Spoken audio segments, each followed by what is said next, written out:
반가. 안녕하세요. 공인중개사법 여단아 120선 박용덕입니다.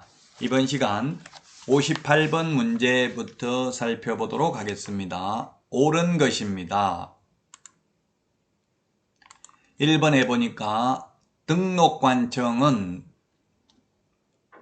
표준 서식을 정해서 사용을 권장할 수 있다. 등록관청이 아니라 국토부 장관이죠. 현재 권장하고 있지는 않습니다. 2번 외국인의 경우 결격사유에 해당하는 서류를 제출해야 됩니다.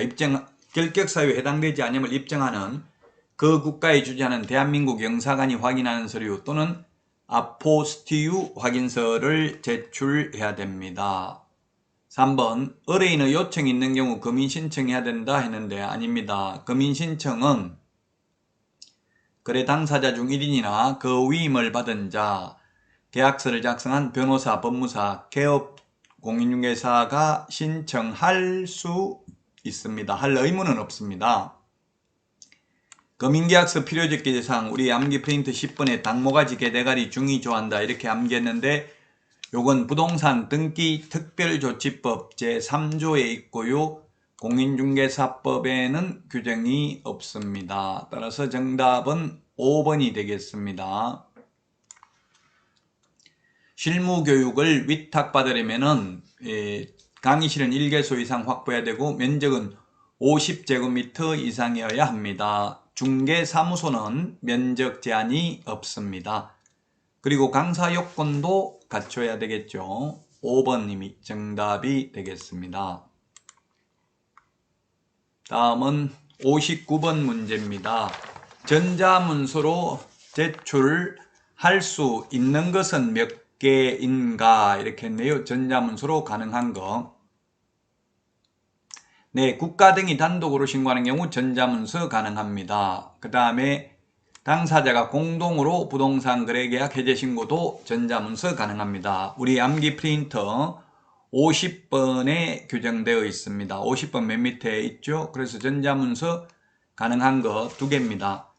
그럼 전자문서 불가능한 거 왜 불가능합니까? 국토부에 이렇게 물어보니까요. 담당 공무원이 사실 여부를 확인해야 되는 것은 전자문서가 불가능하고 방문 신고를 해야 된다.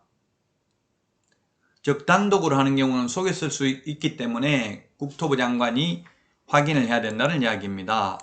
지금 한 명이 신고를 거부해서 상대방이 단독으로 하면 사유서와 계약서 사본을 제출하러 가야 되죠.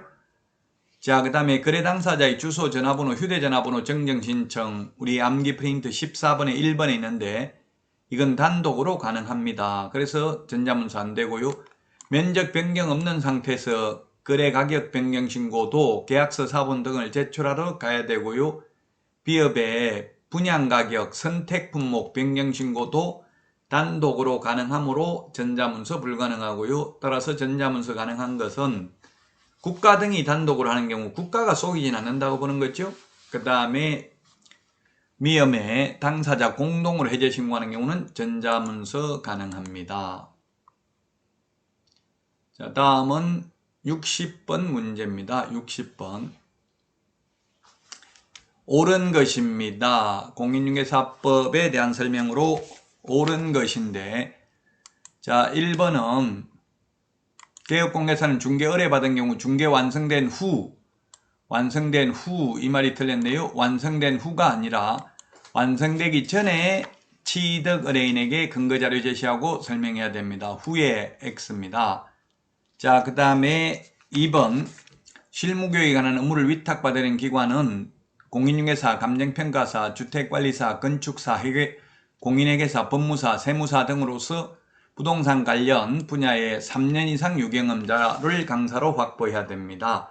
박사 학위는 경력 필요 없죠. 석사도 3년이고요. 공인중개사 등도 3년 유경험자고요. 변호사, 전임 강사 2년 이상 유경험자고요. 7급 이상 공무원 6개월 이상 유경험자입니다. 자, 그 다음에 3번입니다. 3번.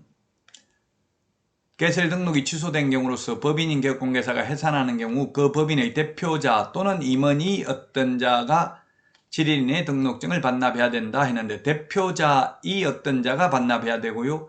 매수 신청 대리인 등록증은 대표자 또는 임원이었던 자가 반납합니다. 개인이 사망하면 중개사무소 등록증은 반납 규정이 없고 매수 신청 대리인 등록증은 세대를 같이 하는 자가 반납을 해야 됩니다. 자, 그 다음에 4번 인터넷 표시 광고 모니터링 업무 수탁기관은 기본 모니터링 업무를 수행하려면 모니터링의 대상, 모니터링 체계 등을 포함한 다음 연도의 모니터링 기본계획서를 매년 12월 31일까지 국토교통부 장관에게 제출해야 됩니다. 이게 맞네요.